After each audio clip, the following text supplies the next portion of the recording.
მოგესალმებით ღვთისმშობლებო, თუ კი სიყვარულს გავზომავდით საზომით, თუ რა ითვლება ყველაზე დიდი სიყვარულის გამოვლინებად. ან საერთოდ ვის აქვს ამისი მორალური უფლება და კომპეტენცია, რომ დაადგინოს რა ითვლება სიყვარულის საზომად. ალბათ მას, ვინც თავად ეს გრძნობა შექმნა ჩვენში და სიცოცხლე ვინც შექმნა. ნახოთ თუ რას ამბობს იესო ქრისტე, რითი იზომება სიყვარული. ბიბლიაში თუ ნახავთ, კერძოდ ახალ აღთქმაში იოანეს სახარების მე-15 თავის მე-13 მუხლი. იმაზე დიდი სიყვარული არ არსებობს, როცა ვინმე თავის სულს სწირავს მეგობრებისათვის. აი აქ გამოყენებული სიტყვა სული, რომელიც ბერძნულიდან ითარგმნა, ნიშნავს სიცოცხლეს. ანუ იესომ თქვა, რომ არის მრავალნაირი სიყვარული, რომელიც სხვადასხვანაირად ვლინდება, მაგრამ იმაზე დიდი სიყვარული არ არსებობს, როცა ვინმე თავის სიცოცხლეს სწირავს სხვების სიცოცხლის გადასარჩენად. აი ეს ითვლება სიყვარულის ყველაზე უდიდეს გამოვლინებად.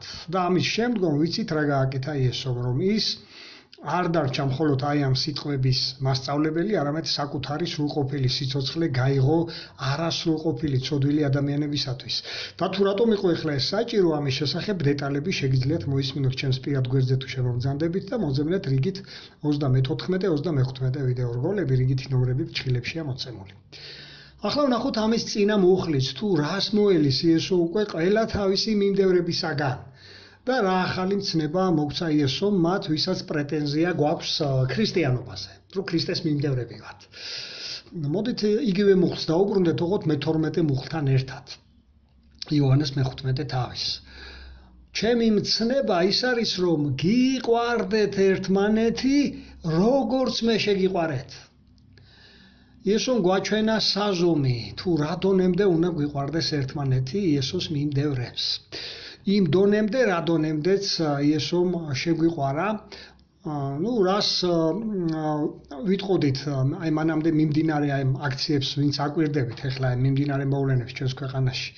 ჩანს ეს სიყვარული იგრძნობა, რომლებიც მაგალითად ხედავთ, რომ პიცით აქვთ ნათქვამი, დაიცვან თავისი ქვეყნის შვილები აი ამ ძალოვანებს, პოლიციელებს, ხო ეს პიცი ხო მიღებული აქვთ. და მათ ასევე აგერ დაურთეთ ჩვენ ნახეთ იესო რას ამბობს, რას ნიშნავს ნამდვილი ქრისტიანობა, ქრისტეს მიმდევრობა. და ამის საპირისპიროდ რას ხედავთ? იმის მაგერად, რომ თვითონ გაეწირათ სიცოცხლე სხვებისათვის, სხვების სიცოცხლეს სწირავენ, ხო? მშვიდობიანი მომიტინგეების, ახალგაზრდების სიცოცხლეს სწირავენ. ხედავთ, როგორ წინააღმდეგობაში მოდის იესოს ეს ნათქვამი იმ ადამიანებთან, ვისაც პრეტენზია აქვს ქრისტიანობაზე, ქრისტეს მიმდევრობაზე და იმის მაგერად, რომ აი ამ დონემდე უყვარდეთ მოყვასი, რა დონემდე სძულთ ისინი. აი ამ სიძულვილს სწორედ ეგრეთ წოდებული ქრისტიანობის სახეს, მართლმადიდებლობის სახელს ამოფარებული ცრუდმადიდებლები და ძალით ქრისტიანები, ვითომ ქრისტიანები ავრცელებენ, ხო? ჩვენ ყველაზე რა თქმა უნდა ხელაღებით არ ვამბობ ამას, გარკვეული კატეგორიები, ვინც პირდაპირ მოუწოდებენ, ვინც ლოცავენ, ვინც აკურთხებენ აი ამ პოლიციელებს ხოლმე ჩუმჩუმად. ჩანს ეს კადრები მაინც ვერ გაიქცევიან ვერსად, ვისთანაც მიდიან ისინი და ვინც არ წმუნებენ, რომ ხო, ქართულ საქმეს აკეთებთ თურმე. მაგრამ ავიწყდებათ, რომ ეს ქრისტიანული საქმე სულ სხვა რამეა. თუ ისინი ქართულში მხოლოდ ქრისტიანობას არ გულისხმობენ, ხო? ისინი ამ ქართულში სამდროში ეს რუსული საქმეა, რასაც ისინი აკეთებენ, იმიტომ რომ რუსეთს არ ესმის, რუსეთმა ვერ გაიგო რა არის ქრისტიანობა, იგი ოდითგანვე დევნიდა ყველა ქრისტიანს, ყველა ჭეშმარიტ ქრისტიანს და ეს ისტორიას ახსოვს. დღემდე რაც არ უნდა გადაწერონ, ეს და გააქრონ არქივებიდან ეს მასალები, ეს მაინც გენეტიკურად დევს ქართველებში. და ეგრეთ წოდებული მამაოები უწყობენ ხელს აი ამ ძალადობას. სინამდვილეში მათი მხრიდან არის ეს დაგეშილი, კომენტარები თუ აკვირდებით, ხო, რომ შემოდიან აი ეს სიძულვილის კამპანიები, რომ მიდის სოციალურ ქსელებში, ხო, ამ მომიტინგეების მისამართით. ერთ წუთს ამბობენ, რომ ქრისტიანები არიან ის პიროვნებები, მაგრამ მეორე წუთს რა სიტყვები ამოდის მათი პირიდან, ხო, ამ კომენტარებში. და ისინი არიან ეგრეთ წოდებული ნაკურთხი მრევლი მამაოებისგან, ხელდასმული მრევლი. აი ამ ძალადობისთვის მომზადებული, ეგრეთ წოდებული დაჯგუფებები, ხო? სიამდვილეში როგორც ბნელში რო გამოსდიდნენ ხოლმე ძაღლებს, ხო იცით ეს მეთოდი, რომ აგრესიულები რო არიან სიბნელეში გამოსდილები. აი ესე გამოზარდეს, არა ყველა ეკლესიაზე არ ვამბობ ამას, მაგრამ ძირითადი ნაწილი სწორედ აი ესე გამოზარდეს, აი ესეთი სიბნელეში ხავთ გამოსდილი და ამას ბოლოს შევეხები თუ რატომ ხმარობ ხშირად ამ სიტყვას ბნელებს რატომ უწოდებ მათ, რომლებსაც სიმართლის შეგრძნება სამართლიანობის შეგრძნება არ გააჩნიათ. და ისინი ყველაფერზე არიან წამსვლელი, აი ეს ზომბირებული მრევლი. და არაფერი აქვთ საერთო ასეთ პოლიციელებსაც სიმართლის დაცავსთან. თუ რა არის უფლის სიმართლე? ესეც ახსნელი მაქვს ჩემს გვერდზე, ვისაც მართლა გაინტერესებს თუ რას უძახის უფალის სიმართლეს, რითი იზომება სიმართლე, შემოდით ჩემს გვერდზე, რიგით 71 ვიდეორგოლი მოისმინეთ, რომელსაც სხვათა შორის ბლოკავს YouTube-ის ადმინისტრაცია, რომ ბევრმა არ ნახოს. საერთოდ ჩემი ესეთი ვიდეორგოლები იბლოკება. და მხოლოდ ისინი ისმენ და ნახულობენ, ვინც შემოდიან ჩემს პირადში. ვიუბრუნდეთ კვლავაც იესოს სიტყვებს, აი ამ სიყვარულის, აი ამ საზომს, რომელსაც თავგანწირული სიყვარული ქვია. ყოველ შემთხვევაში თავის განწირვაში იგულისხმება არა მხოლოდ თავგანწირვისთვის ფიზიკური მზადყოფნა, არამედ ყოველდღიურობაში, როცა მზად ხარ ამისთვის, როცა შენს პირადს, შენი სიცოცხლისთვის გამოყოფილ დროს, სხვებისათვის იმეტებ. იმიტომ რომ შენი პირადი დრო ხო შეგიძლია შენი თავისთვის მეტი კომფორტის მოწყობაში დაგეთმო. აი პირადად ჩემ თავზეც რა ავიღოთ, რა დროსაც უთმობ მე აი ამ თუნდაც ვიდეორგოლებს და ჩემნაირი ადამიანები ხო ისინი მე პირადად ერთი თეთრი არ ვიცი არავისგან და ამის გამო არ ვაკეთებ. მე სწორედ იმის გამო ვაკეთებ, რომ ადამიანებმა გაიგონ თუ რას ნიშნავს ქრისტიანობა.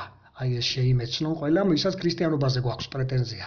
და დროს გამოვყოფ ამით, რომ დავეხმარო სხვებს, სულიერად გადარჩნენ. და ეს იგივე საქმეები აკეთონ, ხო? მსგავსად აღიძრან იგივეს კეთებისკენ. ეს ამას ნიშნავს სწორედ ეს სიყვარული, თავგანწირული სულისკვეთება, იმიტომ რომ ამისათვის შეიძლება დრო მოვიდესო, დაგვსაჯონ კიდეც ვიღაცეები იმის გამო, რომ ჩვენ სწორედ აი ამ სწავლების მეშვეობით ვცდილობთ ადამიანების ქრისტესკენ, ქრისტიანობისკენ მობრუნებას, ჭეშმარიტი ქრისტიანობისკენ და არა თვითმარქვია ქრისტიანობისკენ. სწორედ ეს ამას ნიშნავს, რომ შენი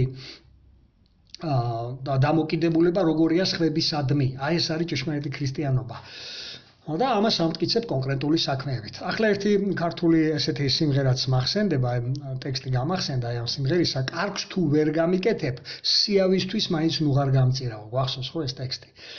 თუ არ შეგიძლია შენი თანამორწმუნეების მიმართ თავგანწირული სიყვარული გამოავლინო, ცუდისათვის მაინც ნუღარ გაწირავ ნურავის და სიძულვილით ნუ იქნები განწყობილი სხვების მიმართ, რადგან სიძულვილი სიყვარულის საპირისპირო თვისებაა და ეშმაკის მიმდევრებისთვისაა დამახასიათებელი. ამავე მოციქულის იოანეს პირველ წერილისაც თუ ნახავთ და ძირითადად ამ წერილის მინდა შევეხო უფრო და კიდევ ერთხელ მინდა მოგიწოდოთ ეს წერილი წაიკითხეთ, სულ რაღაცა 3 ფურცელია 5 თავისაგან შედგება და კარგად გაიგებთ აი ამ წერილიდან რა არის ქრისტიანობის არსი. რას ნიშნავს ქრისტიანობა? აგერ იოანეს პირველი წერილის მეორე თავის მე-9, მე-10, მე-11 მუხლები. ახლა მოვიკითხავ აი ამ მონაკვეთს და ნეტავ აი ეს ბნელები თუ არიან ახლა ჩემს მსმენელებს შორის, იმიტომ ვამბობ ხოლმე ხშირად ასეთებისათვისაა ეს მონაკვეთი, რომ მათ გულში და გონებაში ეგებ აიმთოს უფლის სინათლე. ასე იწყება მე-9 მუხლი დააკვირდით, ვინც ამბობს რომ სინათლეში იმყოფება. აი უკაცრავად რეპლიკას გავაკეთებ. აქ საუბარია სწორედ ასეთ თავდაჯერებულ ეგრეთ წოდებულ ქრისტიანებზე, თვითმარქვია მამაებზე და მათ მრევლზე, რომლებიც გამოდიან თუ არა წირვიდან, ისევ ძალადობენ და გინებით გამოირჩევიან მოყვასის მიმართ. ლექსიც კი დავდი ახლა აი ამ ვიდეოს წინ არის სწორედ YouTube-ზე, აი ამ თემაზე, თუ ვინ ითვლებიან სიამბლეში ბნელებად, მომ წავიკითხავ. ვინც ამბობს რომ სინათლეში იმყოფება, თავისი ძმა კი ძულს კლავაც სიბნელეშია. ვისაც თავისი ძმა უყვარს, სინათლეში რჩება. მისთვის არაფერია დამაბრკოლებელი, მაგრამ ვისაც ძულს თავისი ძმა სიბნელეში იმყოფება, სიბნელეში დადის და არ იცის საით მიდის, რადგან სიბნელემ თვალები დაუბრმავა. აი როგორი ესეთი პრიმიტიული განმარტებაა ბნელებისათვის, თუ რატომაა ცუდი სიბნელეში ყოფნა, და რომ ასეთ ადამიანებს არაფერი აქვს საერთო ქრისტეს ეკლესიასთან და რომ რიტუალები, სანთლებით ხელში დგომა ხატების წინ, აი ეს პირჯვრის გადაწერა, რელიგიური დღესასწაულების დღისით მუცლის ამოყორვა, ამოვსება არაა ქრისტიანობა, არამედ ესაა სიბნელე.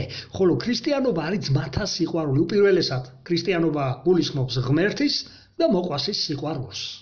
სიყვარულია ქრისტიანობა. და ამავე წერილში ვნახოთ კიდევ ერთი მონაკვეთი, ფილტრია ეს. აი ეს მონაკვეთი შეიძლება ითქვას კრიტერიუმი ქრისტიანებისაგან და ეშმაკის მიმდევრების, აი ერთმანეთისაგან რომ გამოვარჩიოთ, ვინ არის ქრისტიანი, ვინ არის ეშმაკის მიმდევარი, იმიტომ რომ ძალიან ბევრია მოეფარა ქრისტიანობის სახელს, როგორც უკვე ვამბობთ, და ვინც ქრისტეს სახელს ამოფარებულია, მაგრამ სინამდვილეში ბნელეთის მოციქულების მიერ ეშმაკის კერძად არიან გამზადებული, აი მათზე საუბრობს ეს მონაკვეთი. ნახეთ, მესამე თავი, ამავე იოანეს პირველი წერილის მესამე თავის მე-10, მე-11, მე-12 მუხლები. დააკვირდით პირველივე სიტყვებს. საიდანაც ჩანს, რომ ესაა კრიტერიუმი ადამიანების ამოსაცნობად. ასე იწყება, ნახეთ.